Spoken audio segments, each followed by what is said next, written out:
Merhaba arkadaşlar, ben Elif Prenvise, bebeğim örgülerim örgü kanalıma yeniden hoş geldiniz. Size güzel bir işlemeli tulum anlatımı, sonrasında da nasıl işleyeceğimizi öğrettiğim bir işleme çalışması anlatmıştım. Bugün de yine o tulumun beresini size anlatıyorum. Tulumumla aynı büyüklüktedir arkadaşlar. Daha büyük ya da daha küçük örebilirsiniz. Tulumda roba sayılarını artırarak, robayı büyüterek, kol, beden ve bacak boyunu büyüterek tulumu büyük örebilirsiniz. Beremizde de 4'er ilmek ile büyütüp küçültebilirsiniz. Yani şu anda görmüş olduğunuz büyüklük 3-6 aya uygun bir büyüklük. Şayet daha büyük örmek isterseniz, mesela 6-9 ay örmek isterseniz 4 ilmek sayınızı artırarak örgünüze başlarsınız. Şu yüksekliğimizi de yarım santim uzatmanız yeterli. Daha büyük örmek isterseniz 9-12 ay gibi ilmek sayınızı bu kez 8 ilmek büyütürsünüz. Şu yüksekliği de 1 santim arttırırsınız. Küçültmek istediğinizde de yine yükseklikten yarım santim eksiltirsiniz. İlmek sayınızdan da 4 ilmek azaltarak istediğiniz büyüklükte örebilirsiniz. Tabii ki şu benim kullanmış olduğum ip, şiş ve örgü sıklığından yola çıkarak ben bu ölçüleri size veriyorum. Evet, hazırsak şimdi bu güzelliği örelim. Sonra şu küçük işleme çalışmasında yaparak takımımızı tamamlamış olalım. Şayet istiyorsanız, çok patik anlatımım var ama takımın altına örmüş olduğum patiği de yine işleme çalışmasıyla size anlatabilirim. Eğer istiyorsanız yine yorumlarda anlatmam için bana yorum yapın arkadaşlar. Evet, anlatın istiyoruz deyin. Ama dediğim gibi birçok patik modelim var. Oynatma listesinden patikler bölümüne girdiğinizde birçok patik modelini bu modele uygulayabilirsiniz. Yine zaten işleme çalışmasında gösterdim. O işleme çalışmasından da yardım alarak patiğinizi işleyebilirsiniz. Ama hayır, ben illaki bu modelin patiğini ördüğünüz gibi örün, bize de anlatın diyorsanız yine onu da anlatırım arkadaşlar. O yüzden yorumlara çok dikkat edeceğim. Yorumlarınızı bekliyorum. Evet, şimdi bu güzelliği örmeye başlayalım. Arkadaşlar, işlemeli tulumumuzun beresini çalışacağız. Yine aynı ipi kullanacağım. Kullanmış olduğum ip Etrofil'in Bambino Lux Koton serisi, 50 gram ve 105 metre uzunluğunda. Aynı renkte çalışmak isteyen arkadaşlar, renk numaram 70327. İpimiz %60 organik koton, %40 premium anti peeling akrilitten oluşuyor arkadaşlar. 50 gramlık yumaklarla öreceğiz. Bu 50 gramlık yumak bizim beremize yetecek, hatta artar diye düşünüyorum.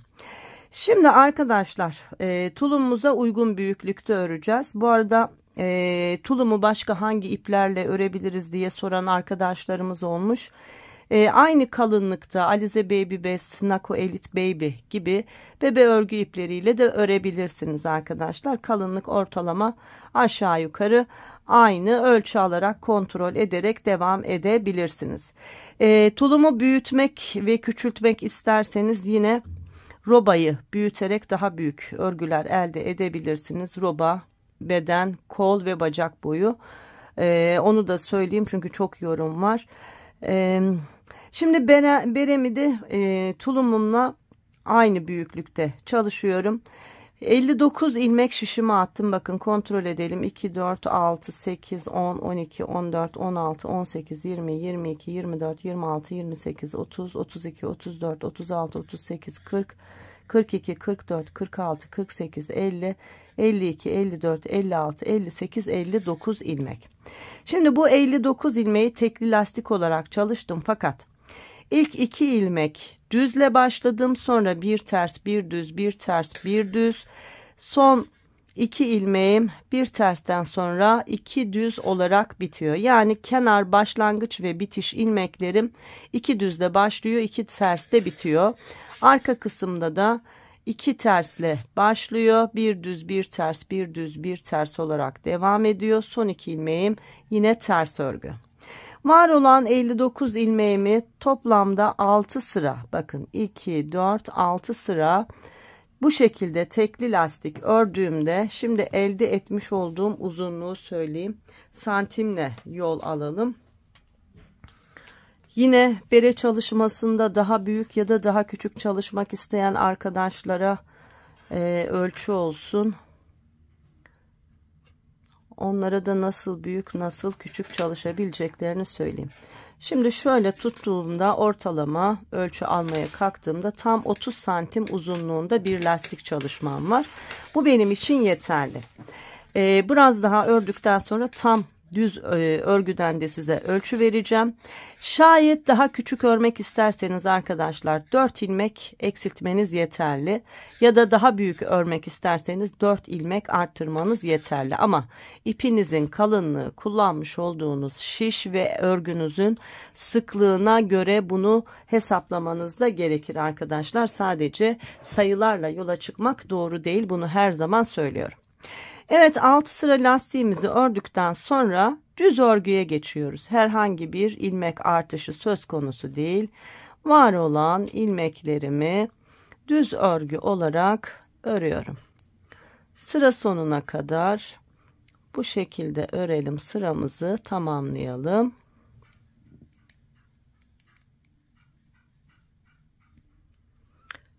Evet, sıra sonuna kadar düz örgülerle örgümü ördüm. Şimdi örgümün arka tarafında da var olan ilmeklerimin tamamını ters örgü olarak öreceğim ve sıramı tamamlayacağım. Yani önlerde düz, arkalarda ters olacak şekilde var olan 59 ilmeğimizle beraber tam bebeğin tepe kısmının bittiği yere kadar örgü öreceğiz arkadaşlar. Şimdi bir mankenin üzerinde nereyi ördüğümüzü ve nereye kadar öreceğimizi de hemen size göstereceğim. Şu sıramı bir tamamlayayım. Mantığını anlarsanız, bebek yanınızdaysa ölçü alarak çok daha rahat bir şekilde bu en boy uzunluğunu ayarlayabilirsiniz. En sağlıklı olan ölçüyü alıp ona göre ilmek sayınızı ayarlamak, yine ölçüyü alıp ona göre öreceğiniz uzunluğu ayarlamaktır arkadaşlar. Evet, ters örgülerle beraber sıramı tamamladım.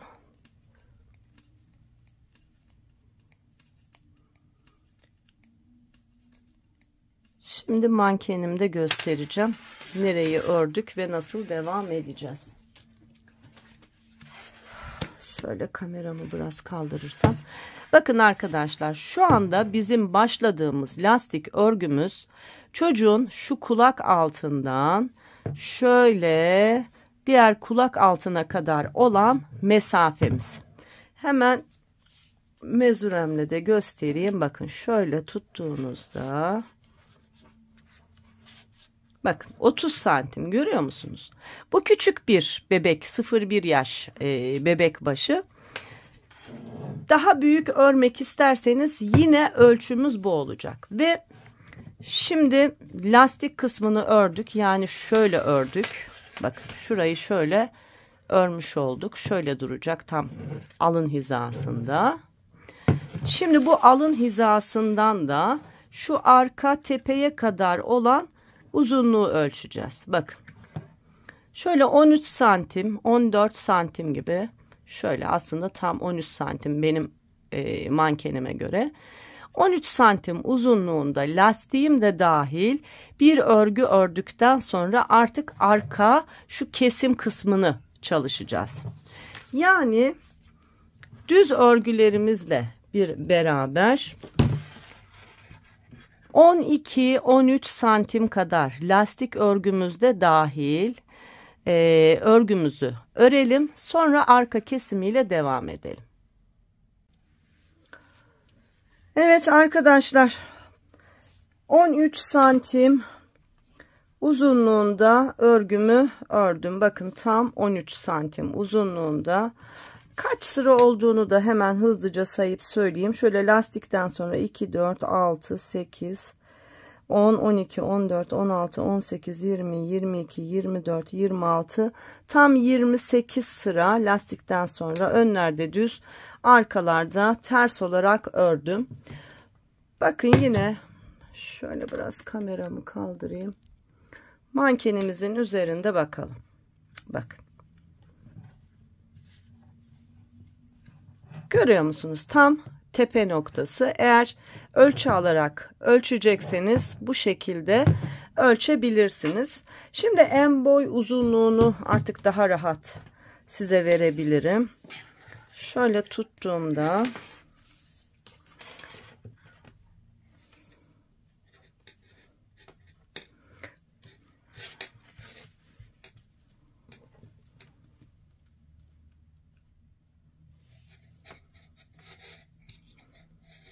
bakın, lastikte 30 santim olan örgüm düz örgüde 32 santime kadar genişledi. 2 santim de genişlemiş oldu.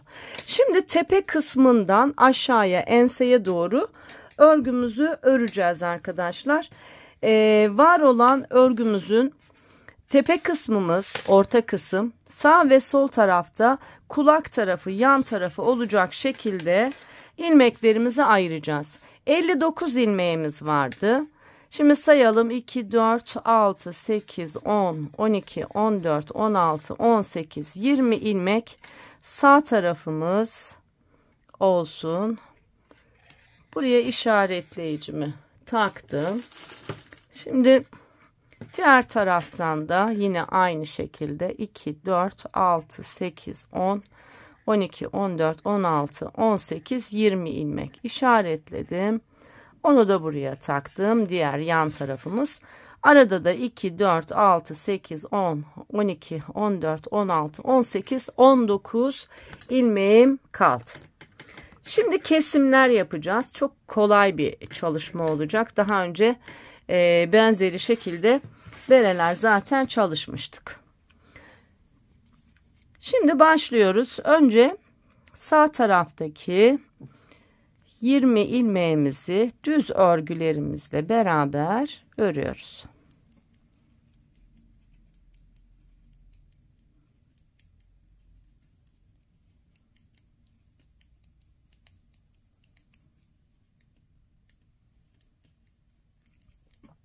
Evet, 20 ilmeğimi ördüm. Şimdi aradaki 19 ilmeğimin 18 tanesini örüyorum. 1, 2, 3, 4, 5, 6, 7, 8, 9, 10, 11, 12, 13, 14, 15, 16, 17. Bakın 18 ilmeği ördüm. 19. ilmeğim burada. Şimdi şu işaretleyiciyi sırf görebilmeniz için takmıştım. Bunu çıkartıyorum. Bu tepedeki 18 ilmeği ördükten sonra 19. ilmek ve diğer taraftaki 20 ilmeğin ilk ilmeğini şöyle soldan sağa doğru ikisine batarak örüyorum. Tepe kısmımızda yine 19 ilmeğimiz kaldı. Şu kenardan bir ilmek kesmiş olduk. Burada 20 ilmeğimiz vardı. O da 19'a düştü. Geriye dönüyorum.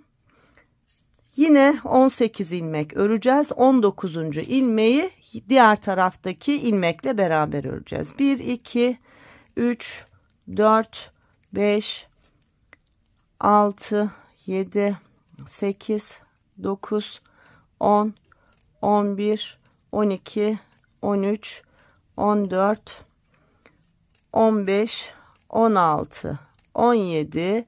Bakın 18 ilmeği ördüm. 19. ilmeğim burada. Yine işaretleyicimi çıkartıyorum. İlmeğimi yerine takıyorum. Burada da bakın 19. ilmekle yan taraftaki ilk ilmeği şöyle birlikte örüyorum. Burası yine 19 ilmek oluyor. Şu kenardan bir ilmek eksildi. Bir buradan eksilttik. 19 ilmeğimiz kaldı. Şimdi buradan eksilttik. Burada da 19 ilmeğimiz kaldı. Aynı şeylerin tekrarını yaparak devam edeceğiz. İlk ilmeği boşaldım. Sonra 2, 3, 4, 5, 6, 7, 8, 9, 10, 11, 12, 13, 14, 15, 16, 17, 18 ilmeğimi ördüm. Bakın 19. ilmeğim burada. Ne yapıyorduk? Yan taraftaki ilmekten soldan sağa doğru ikisini birlikte batarak ikisini birlikte örüyorduk. Şimdi burada 18 ilmeğimiz kaldı. Geriye dönüyoruz. Yine 1, 2, 3, 4, 5, 6, 7, 8, 9, 10, 11, 12, 13, 14, 15, 16, 17, 18 ilmeğimi ördüm. 19. ilmeğim burada. Burada da sağdan sola doğru 2 ilmeğin arasına batıp örüyorum ve geri dönüyorum. Her iki taraftan da kesim yaparak ilerliyoruz. Böylece tepe kısmımız şöyle aşağıya doğru daralarak ense kısmına doğru inmeye başladı. Devam etmiyorum. Bu şekilde bir miktar keselim. Sonra üçlü kesim yapacağız arkadaşlar ve enseye kadar ineceğiz. Örelim, sonra devam edelim üçlü kesimlerle. Evet arkadaşlar, kesimlerimi yaparak tekli kesimlerimi bakın sıra sonunda 2, 4, 6, 8, 10 ilmek kaldı. Son kesimimi yapıyorum örgümün arka tarafında ve 2, 4, 6, 8, 9 ilmek bir tarafta, 2, 4, 6, 8, 9 ilmek bir tarafta ve 18 ilmek yine bakın arka tarafta kaldı. Kesimlerimizi yaptığımızda bakın çocuğumuzun baş çevresini sarabilecek bir kalıp elde etmiş olduk. Şimdi bu görmüş olduğunuz tepe kısmındaki 19 ilmeğin olduğu yerden de kesim yapacağız. Üçlü kesim yapacağız. Bunu nasıl yapacağız? Bakın. Hem bu taraftan hem bu taraftan öreceğiz. 2 ilmek eksiltmiş olacağız üçlü kesim yaparak. Şimdi geri döndük. Her iki tarafta da 9'ar ilmeğimiz var. Arada 19 ilmeğimiz var. Sayalım. 1, 2, 3, 4, 5, 6, 7, 8, 9, 10, 11, 12, 13, 14, 15, 16, 17 ilmek ördüğümde bakın tepe kısmındaki 19 ilmeğimden 2 ilmek burada kalmış oluyor. Şimdi bunu da şöyle keseceğiz. Bakın 2 ilmeğin arasına şöyle giriyorum. Çeviriyorum ilmekleri. Tekrar sol şişime alıyorum. Yani şu orta ilmeği başa alıyorum ki burada düz bir hat oluşsun. Ardından bu 2 ilmek ve yandaki 9 ilmekten bir tane olacak şekilde toplamda 1, 2, 3 ilmeği birlikte örerek kesiyorum. Bakın şu düz hat devam etsin diye bunu böyle yapıyoruz. Geri dönüyorum. Şimdi burada 8 ilmeğim kaldı. İlk ilmeği boşaldım. Sonra 2, 3, 4, 5, 6, 7, 8, 9, 10, 11, 12, 13, 14, 15, 16 ilmek ördüğümde tepe ilmeklerimden sıra sonunda 2 ilmek kalıyor. Şimdi burada da şu ilmeği ön tarafta olmasını sağlayacağız ki düz bir hat elde edelim. Ters tarafta bunu şöyle yapıyoruz. 2 ilmeği şişten çıkartıyoruz. İkinci ilmeği önce şişe alıyorum. Sonra birinci ilmeği şişe alıyorum. Tekrar ikisini birlikte şişime alıyorum ve görmüş olduğunuz gibi bu 2 ilmek ve şurada 9 ilmeğim vardı. Ondan bir ilmek alarak toplamda 3 ilmeği birlikte örüyorum. Bakın çevirdiğimde yine bu düz hat devam etmiş oluyor. İlmeğin yönünü değiştirerek bu düz hattı elde etmiş oluyoruz. Tekrar yapalım. 1, 2, 3, 4, 5, 6, 7, 8, 9, 10, 11, 12, 13, 14, 15 ilmek ördüğümde sıra sonunda 2 ilmeğim kalıyor. Örgümüzün düz tarafında olunca bu ikinci ilmekten girip birinci ilmekten çıkıyoruz. İlmeklerin yönünü değiştirerek tekrar şişimizi alıyoruz. Sonra bu 2 ilmek ve kenar kısımdaki bir ilmeği de ilave ederek 3 ilmeği birlikte örüyoruz. Bakın düz hattımız devam ediyor. 2, 4, 6, 7 ilmeğimiz kaldı. Arka tarafı yine göstereyim. İlk ilmeği boşaldım. Sonra 2, 3, 4, 5, 6, 7, 8, 9, 10, 11, 12, 13, 14 ilmek ördüğümde tepe ilmeklerimden sıra sonunda 2 ilmek kaldı. Ne yapıyorduk? Yerlerini değiştiriyorduk.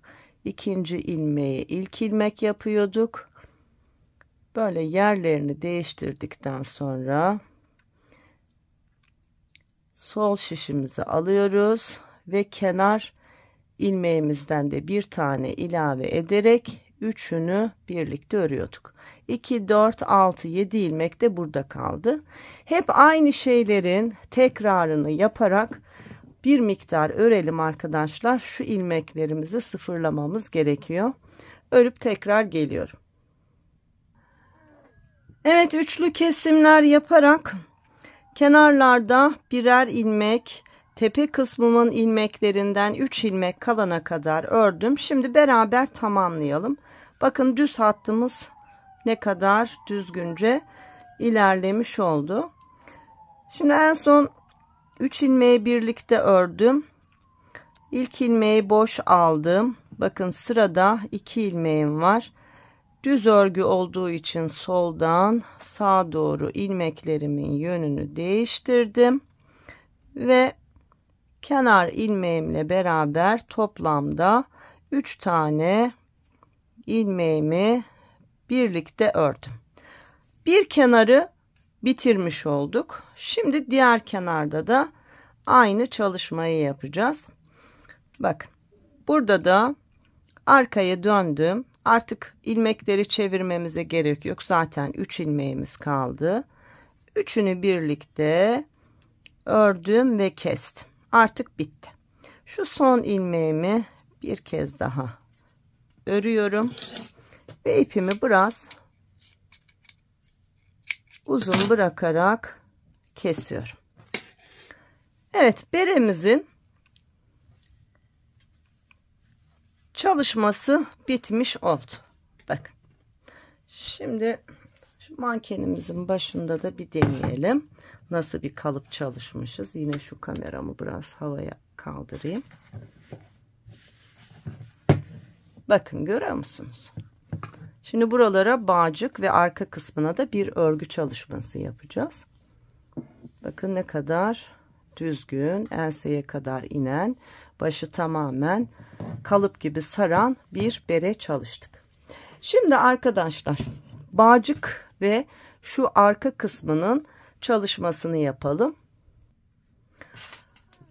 Şimdi ben bir kordon bağcık çalışması yapacağım. Takımımı öyle çalıştığım için aynı o şekilde kordon anlatımı yapacağım. Ama isterseniz burarak ya da zincir tekniğiyle de bağcık yapabilirsiniz. Eğer zincir tekniği ya da burarak bağcık yapmak isterseniz arkadaşlar, şu arka kısma küçük bir lastik çalışması yapmanız gerekir. Yani ilmeklerini alarak birkaç sıra bir lastik çalışıp bitirebilirsiniz. Ama ben bir bağcık çalışmasını kordon çalışması olarak yapacağım ve şu arka kısımda örebilirsiniz dediğim yeri komple o kordonla beraber çalışacağım. Şimdi kordon çalışması yapabilmemiz için şöyle iki ucu açık şişlere ihtiyacımız var. En kolay bunlarla çalışılıyor. Eğer ipimiz ince ise daha fazla sayıda ilmekle kordon yapabiliriz. Ya da ipimiz kalınsa daha az ilmek sayısıyla yine kordon yapabiliriz.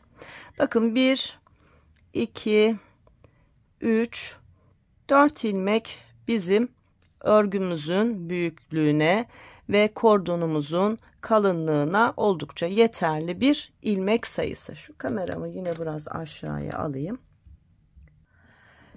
Evet. Şimdi şişimize 4 ilmeğimizi attık. Bakın başlangıç ipim ve ilmeğim burada. Şimdi iki ucunun açık olması niye lazım dedik? Çünkü geriye dönerek örmeyeceğiz. İlmekleri şöyle şişimizin ucuna doğru alacağız ve o şekilde öreceğiz. Sadece düz örgü çalışması yaparak kordonumuzu oluşturacağız. Bakın ipim bu tarafta ama ben diğer baştan örmeye başladım. Düz örgü olarak 1, 2, 3, 4 ilmeğimi ördüm. Bakın yine ip burada. Son ilmeğim bu. Şöyle şişimin ucuna bu 4 ilmeği yine taşıyorum. Bakın ip arkada.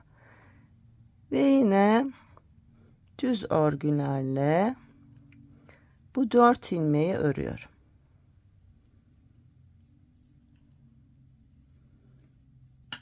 Şimdi birazdan kordon haline gelecek. Bakın yine ilmekleri şişimin ucuna doğru kaydırıyorum ve yine düz örgü olarak örüyorum.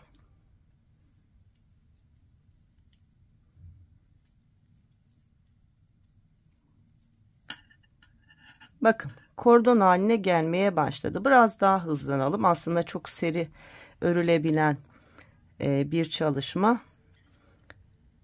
Ben sadece anlayabilmeniz için biraz yavaş ördüm.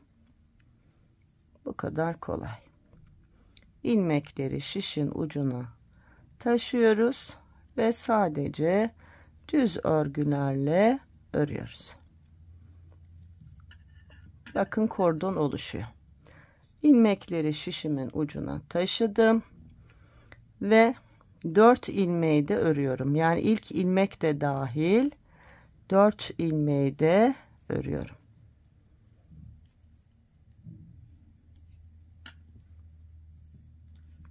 Şimdi bu örmüş olduğumuz kordon beremizin sağ tarafının bağcığı olacak.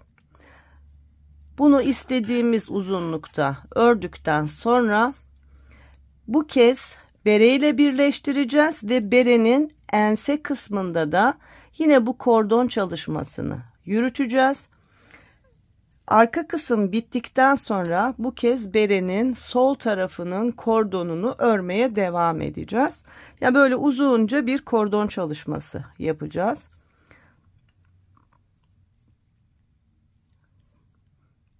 Evet, sanırım anlaşılır olmuştur. Zaten kordonda bakın belli oldu. Görüyor musunuz ne kadar güzel.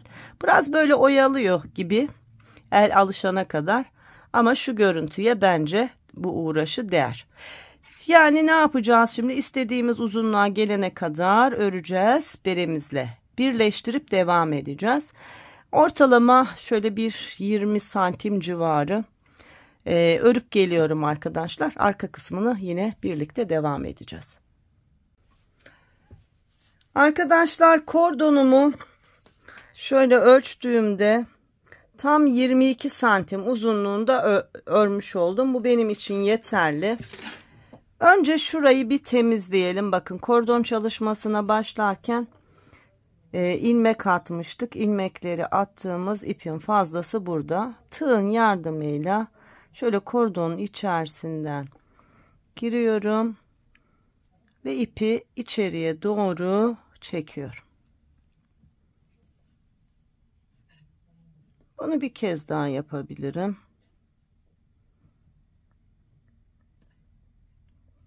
Bakın uç kısmımız temizlenmiş oldu. Şimdi bunun fazlasını keselim ve artık bereyle birleştirelim. Şimdi kordon çalışmasına devam edeceğiz. Fakat devam ederken de şu ense kısmındaki örgümüze de aynı zamanda birleştirme yapacağız. Onu da şöyle yapıyoruz. Kordonumuzu örüyoruz. Yine bakın ipim diğer tarafta. İlk 3 ilmeğini örüyorum. 1 2 3. Şimdi şu 4. ilmeği bakın önce şöyle şişimi alıyorum. Sonra geliyorum. Burada şu lastik çalışması yaptığımız başlangıç yerimizden itibaren eklemeye başlıyorum. Bakın bu ilmek de alınacak. Şöyle diğer şişime bu ilmeğimi ve 4. ilmeğimi alıyorum ve ikisini birlikte örüyorum.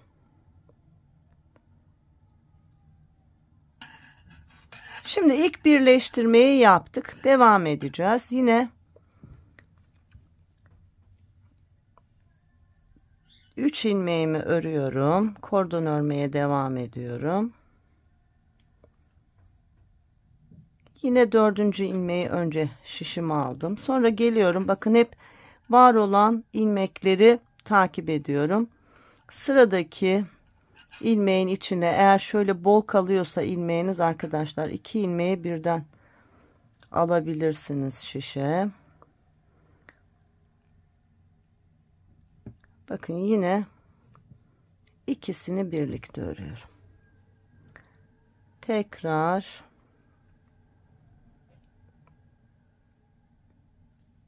önce 3 ilmeğimi örüyorum. 1 2 3. Bunu önce şişime alıyorum. Sonra sıradaki ilmeğe bakın 2 tane giriyorum ki şöyle ayrık olmasın diye. Sizin de eğer sıkı değilse buradaki ilmeğiniz aynısını yapın. İlmeği buldum. 4. ilmekle beraber bu ilmeği yine birlikte örüyorum. Bakın beremize bağlandı ve devam ediyor. Bir kez daha göstereyim. 1 2 3 tane ilmeği ördüm. Şunu şişe aldım. Sonra geldim. Beremden bir ilmek aldım. Evet yine 1 2 3. Sonra sıradaki 2 ilmeği birlikte ördüm. Bir kez daha göstereyim. Sonra hep böyle devam edeceğiz. Beremiz bitene kadar. 1 2 3. Bakın 4. ilmek. Geldim. Bereden bir ilmek aldım. Ve ikisini birlikte ördüm. Bunu isterseniz şöyle de yapabilirsiniz. Şimdi şunu tamamladık ya. Gelirsiniz sıradaki ilmeği alırsınız. Bu sizde hazır olur. Ben nasıl çalışıldığını göstermek için yaptım. Sonra örersiniz.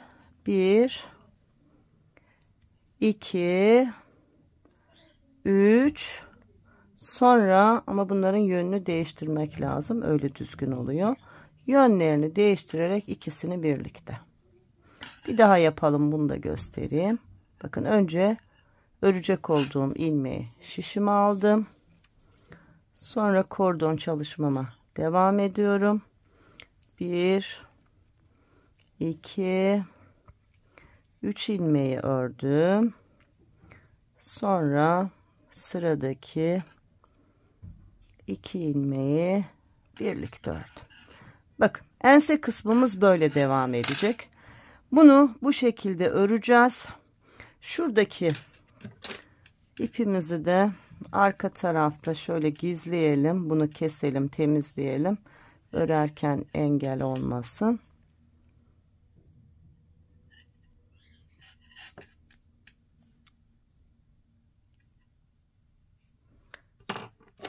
Evet, fazlasını keselim.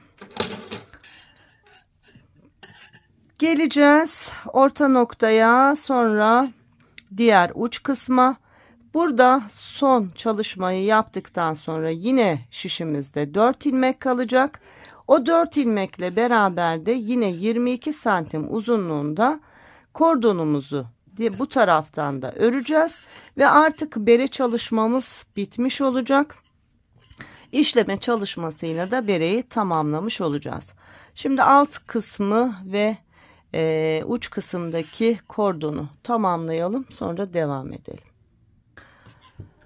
Evet arkadaşlar, bakın arka kısmı ördüm, bitirdim.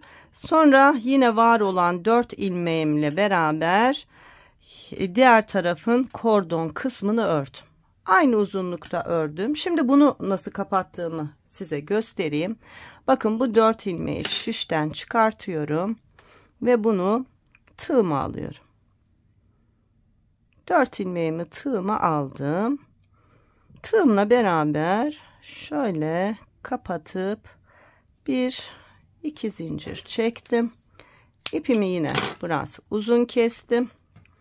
Ve geldim yine örgümün içerisinden şöyle batarak tepeye kadar çıktım. Ve tığımla beraber içeriye yürüterek gizliyorum. Bakın içeriye aldım. Şöyle bir kez daha alalım. Tamamen kaybolsun.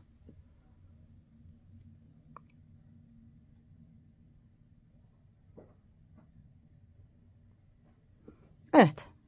Bakın. Bere çalışmamız bitti. Şimdi en boy ölçüsü vereceğim size. Ve nasıl büyütüp nasıl küçülteceğinizi söyleyeceğim. Şimdi şöyle tuttuğumda bakın tepe noktamız burası. Tepe noktasına kadar ölçümüz 14 santim oldu. Şu arka kısımdan yine tepeden tuttuğumda bakın tam tepe noktam burası. 13 santimde arka kısmımız oldu. Şu ense kısmımızın uzunluğunu ölçersek burası da tam 20 santim uzunluğunda oldu. Bağcıklarımın uzunluğu 21 santim ve şurayı nasıl ölçelim? Şöyle ölçelim.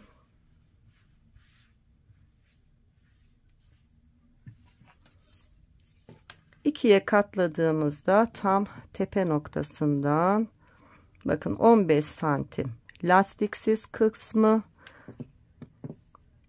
13 santimde lastikli olan kısmımızın ölçüsü. Şöyle mankenimizde kameramı biraz kaldırayım. Mankenimize giydirelim.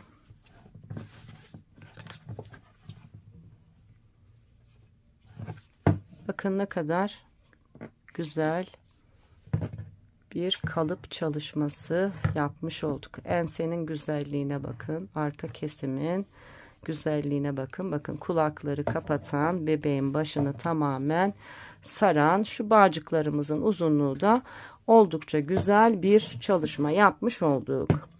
Şimdi ben işleme çalışmasını size göstermiştim ama bir küçük işleme çalışmasıyla şu beremizi de bitirelim. Ne yapmıştık? Yine örgü ipimizden bir miktar almıştık ve çiçek yaprak çalışmıştık. Şimdi önce çiçeğimizi çalışalım beyaz ipimizle beraber. Şöyle uzunca bir beyaz ip aldım.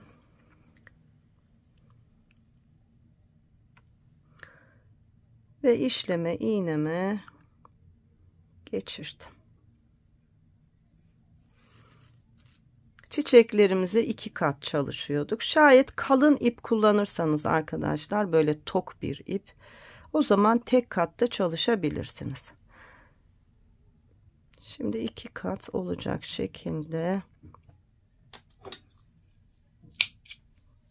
düğümledim. Şöyle yandan bir işleme çalışması oluyor. Şöyle biraz yaklaşalım. Yani çiçekli kısmımız ve yapraklarımız şöyle tam yana denk gelecek. Şurası güzel bir nokta. Şuradan bakın, tepe kısmımızın olduğu yerden bir ilmek geriden şöyle girişimi yapıyorum.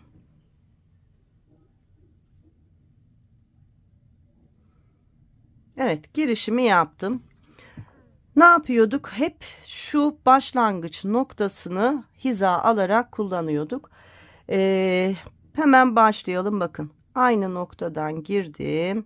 Şöyle 1 2 3. ilmeğin arasından çıktım. Şöyle ipim iğnenin altında kalacak şekilde ilk yaprağımı çalışıyorum.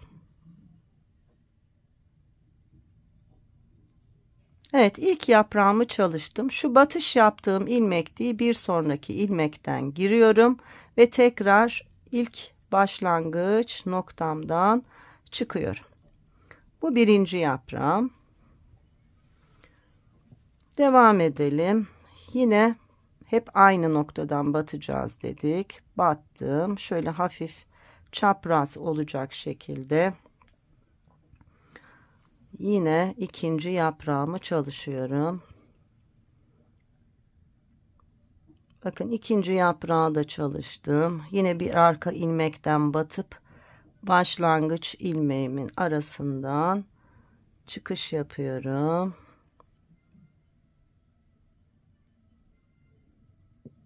İkinci yaprağı da çalıştık. Bu şekilde yapraklarımızı çalışalım. Böyle hızlı bir çalışma olsun. Evet, aynı şekilde 5 tane yaprak çalıştım. Bakın, şimdi yaprağımı kapatacağım. Geleceğim, şurada düğümleyerek temizleyeceğim. Bunun ayrıntılı videosunu tulum çalışmasından sonra işleme videosu olarak anlatmıştım. Şimdi biraz hızlı ilerleyeceğim burada. Düğümledim ve ipimi kısa keserek bitirdim. Şimdi tomurcuk çalışmamız var. Böyle çiçeğimizin içerisine bir tomurcuk yapacağız. Rengimizi değiştireceğiz diğer ipimizle beraber.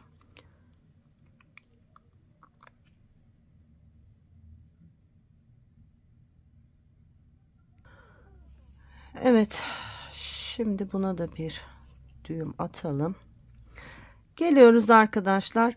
Şu boş yuvaya değil de biraz şöyle gerisinden ilmek arkasından batıyoruz.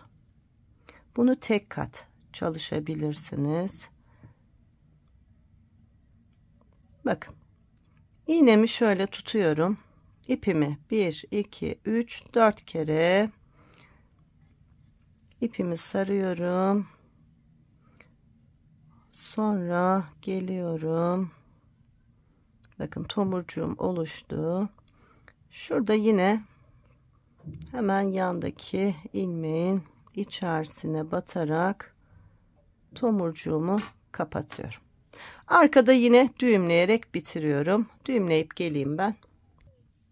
Evet, düğümledim. Çalışmam bitti. Bakın, çiçeğimiz oluştu. Şimdi çiçeğimizin sağına ve soluna yaprak çalışacağız.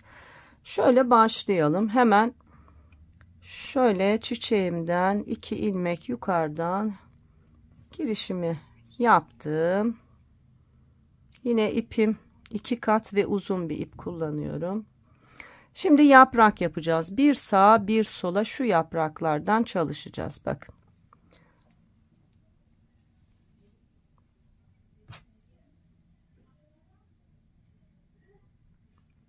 Bir tane sağa çalıştım. Başlangıç yerimden çıkışımı yapıyorum.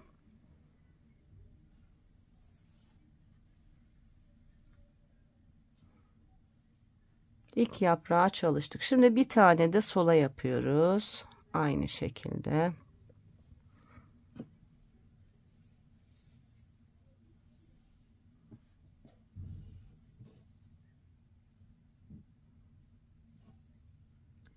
Bunu bitirdik. Şimdi bir sonraki yaprağı şöyle bir tık ileriden hemen şuradan girelim.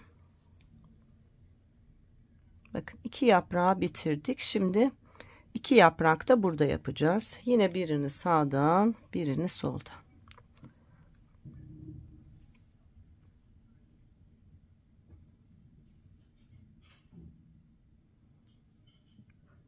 Bir taneyi bitirdim. Çıkış noktam, başlangıç noktam. Geldim. Şimdi diğer tarafa ikinci yaprağımı yaptım.